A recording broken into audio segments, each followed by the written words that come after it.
Hello, and welcome to Holistic Coach Education, where aspiring and established coaches come to level up. Are you struggling to choose a niche? Well, today we're going to get into it. Do you even need one?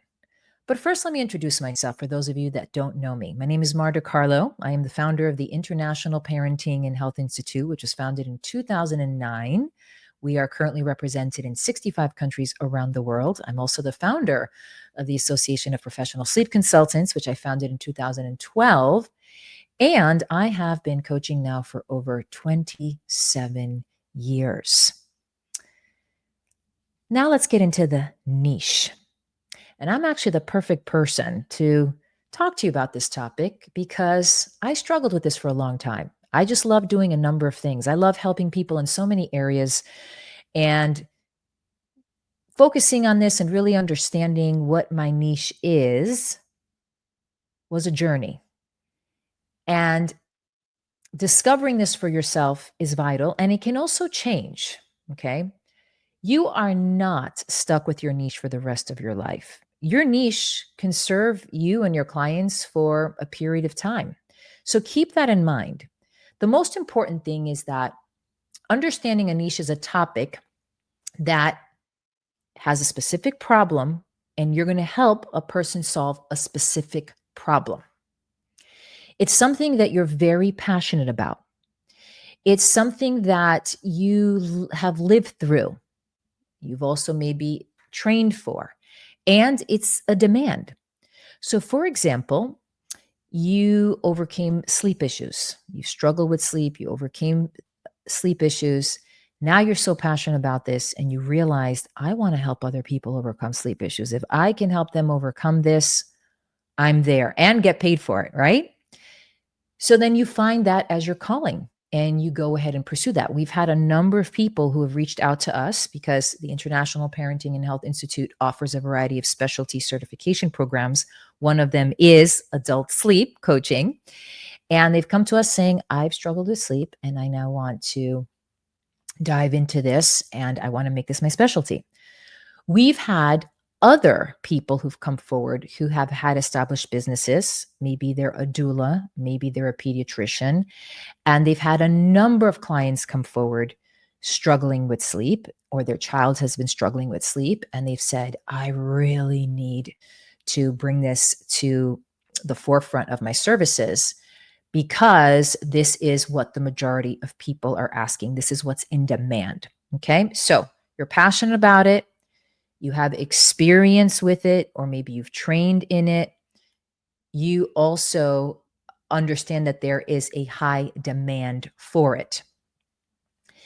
So, what do niches involve? Well, niches involve things like an umbrella, life coach. Life coach encompasses anything in life. Okay. So, if you're someone that you don't see yourself just targeting sleep or just targeting nutrition or just targeting relationships, but you really want to help an individual reflect on every aspect of their life and helping them move through that, then a life coach would be something more that you are aligned with. If you're someone that, again, you're struggled with sleep, and sleep is something that right now you're passionate about. Nutrition, there's a number of people that have overcome health challenges by changing their nutrition. And so then they decide to pursue that. We have personal trainers, right? There's a number of people that really enjoy helping people through exercise, through movement, others through yoga. So there are just so many specialties that you could focus in on. But what is most meaningful to you and what is in most demand, right? You want both. Now, what I will tell you is even when we look at what is in most demand, you can have small markets that have been in high demand. You just have to, which we'll do in another video, know how to tap into them, how to market, how to use the language that aligns with those particular clients that then you can serve with your highly specialized niche. So even something that may not necessarily be in such high demand like sleep, and it's much smaller, you could serve. There's parenting, so there's nutrition, there's sleep, there's exercise, emotional resilience, trauma recovery, menopause. I mean, now I'm sure many of you have seen, especially on Facebook or on social media, all these ads, number of ads. Become this coach, become that coach, become a drama therapy coach, become a menopause coach, become a sleep coach, become this coach, that coach. I mean, there's so many. Choosing the one that's right for you will be a combination of what you are passionate about, what you have experience or are trained in, and again, what is in demand. It's a combination of those three. What I will say to you is that being passionate about it is important because that's going to fuel you. I shared in a prior video that passion alone is not what's going to equate to your coaching success. You need to have business skills, and those need to be put in place. You need to have coaching skills, right? So there's a number of skills that are outside of your passion that are important to have. With that said, the passion will fuel your fire. The passion will give you a reason to get up in the morning and to serve. So, having a passion as a reflection and as a continuous fire that is lighting you up is the perfect pairing with your niche. Some of the common pitfalls that happen, though, when choosing a niche is that if you're not clear, if you're choosing something because you think it's needed, but you yourself are not clear about it, you're not fully aligned or connected with it, then it can be something that can come across too general, too broad. It can seem off because it's not coming authentically from you. The fire that lights you up, the passion that is meaningful is not speaking through you when it's too general, when it's not really aligned with you. When you're thinking, well, this is a hot topic, so I should get into it, and it's coming more from the intellect, but it's not coming through your passion. Passion plus lived experience, which they go hand in hand because usually it's through your lived experience and through what you've overcome that then fuels your passion for helping other people. So take the time that's needed to get clear. If I were to give anyone advice before jumping into any niche of coaching, is to take some space and get clear on what you're passionate about, what you've overcome, what you've lived through, what you've had experience in, pairing that up with what people are seeking support with, and you'll have your answer. And distinguish between what your intellect is telling you you should do versus what is really being presented through your life story. It's not uncommon, for example, that someone, let's say, overcame a trauma, a specific trauma, and in that overcoming of the trauma, they want to help people overcome the same thing. Okay. So this can show up in many ways. It doesn't have to be particularly sleep or particularly nutrition, particularly exercise, weight loss. It could be even something through a trauma. Someone who overcame domestic violence, someone who overcame sexual abuse, right? At the same time, you will have a number of people that have not necessarily gone through those experiences, but they've been called to serve in those areas. So recently I saw an interview with someone who shared that they were just so touched and moved through an experience of learning about human trafficking. And it moved them so much to the point where they just couldn't sit still. They knew they had to do something. They knew that this was their mission. So you have those cases as well. So take the space to feel what speaks and moves through you, what is meaningful to you. Because again, when you are communicating from that place, when you're showing up from that place, it shows. It comes right through and people feel that. And then they will have a natural trust for you. Okay. They will have a natural trust for you, and then they will want to naturally reach out to you as a result. Now, before you commit, you can also test it out. You don't have to just go all in right away. The beauty about this is that you can start sharing with friends, with colleagues. You don't have to give them your plans about becoming a coach or specifically diving into a niche, but you can just start serving people around you, friends, colleagues, family members. And what are some things I'm doing a survey, I'm evaluating different things for something I'm working on. And what are some things that you find yourself just naturally struggling with? So you can survey people to see what they're going through and what continuously shows up.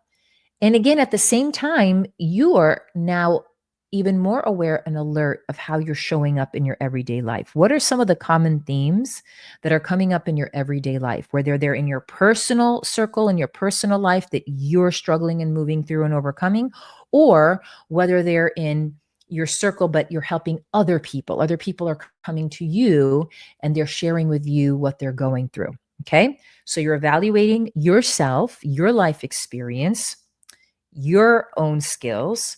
You're evaluating how other people are showing up for you and what are the things that they're sharing with you. And then you're also surveying. Okay. You're surveying, hey, I'm just curious, right? So allow this to be a journey of self discovery. Be open, be curious, explore. You'll know when the answer's there, you're going to know. It's going to come at you so strong. You will have the clarity and you will know, I'm meant to do this. Now, with that said, as I mentioned earlier on, this may not be your forever calling. You may be called to work on this in your life for a specific time. When I first started out 27 years ago, it was particularly in the health and fitness industry. I started out with group exercise, and part of it had been because I had become sedentary after graduating from college. I hadn't been used to that. I took on an office job, and then I joined a gym. And upon joining the gym, I took a group exercise class. I fell in love right away, and I didn't realize that you could actually have this as a career and a profession. And I said, I need to do this because I love this. I love music. I love motivating people. I need to move. I'm sedentary. It's a win-win all around. So that's how I started out. Okay. It served its purpose and I was so passionate about it. But then after a couple of years of that, personal training opened up because I then got more into the gym after teaching group classes. I started lifting weights. I started going on my own journey, hiring a personal trainer and going on that path. I learned so much. Other people started coming up to me and then asking me, hey, what are you doing? Are you a trainer? So that naturally evolved. Then I went through my burnout phase. And that's when I got into yoga. And then I got more into alignment through a smaller injury I had. And then I got more into Pilates. And so my world continued to expand and my niche served its purpose on every step of my journey. And so it was not my forever niche. So what I started out with 27 years ago, although today for fun and as a hobby, I still do teach group exercise. I still teach yoga and I enjoy that very much. It is not my main focus. Today, my main focus is supporting coaches, supporting people who are showing up to help others. It's a passion of mine because I see, well, first of all, I lived through so much. I've made so many mistakes. I've learned so much. And so I have a passion for helping you. I want to support you in everything that you're doing because you're doing something beautiful. You're doing something so rewarding all around.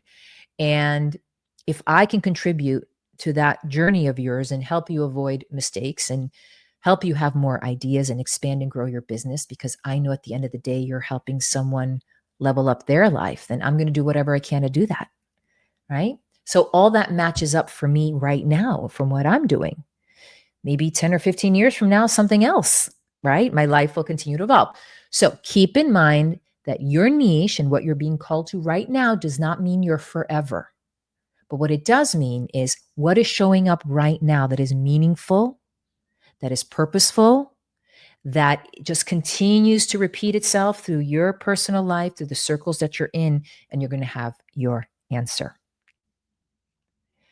Thank you for joining me, Holistic Coach Education. I look forward to sharing more with all of you. If you like, please click that like button, share for someone else that needs this, subscribe so that you can receive more tips, more shares from my journey and from my experiences to support all of you. I look forward to our next video.